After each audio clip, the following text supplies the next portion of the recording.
Career mode in sports games are nothing new. Career mode in cricket games are relatively new. And Cricket 22 is the first time we have got an actual full-fledged game mode and not something that feels like a series of exhibition matches. Big Ant Studios have definitely put in a lot of effort here. After 5 games with little to no improvement, they needed to do something new, and that's exactly what they did. Cutscenes, training drills, weight training, voice acting, and more. So let's go over all the little and not so little details about the career mode in Cricket 22. You start off with a phone call to an agent, wherein you give him your name, position, and other details, at which point he'll contact the club of your choosing and you're pretty much underway. After that, you'll have a talk with your coach, and it's slightly off-putting. First, because this is probably the first cutscene you've ever come across in a cricket game, and second, because the cutscenes themselves are a little clunky. Lip syncing is slightly off sometimes, the voice acting itself can be rough, but it's good enough to not stick out. From this point on, it's a cycle between training, playing, going to the next level and repeat. Things like press conferences and interviews are thrown in between, but those are the things that you'll spend most of your time on. You start off and it's a lot of fun. For the first 20 hours or so, you will have the time of your life. But after that, there's a period in between where you still aren't playing for your national team.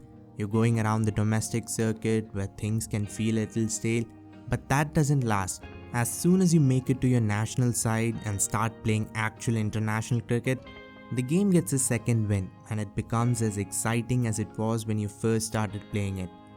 You're playing tournaments like the World Cup, playing the Ashes if you choose to play for England or Australia, or touring the Sena Nations as a subcontinent team, which is always exciting. But all of this wouldn't matter if the actual gameplay wasn't good. And thankfully, gameplay is the best part about the game.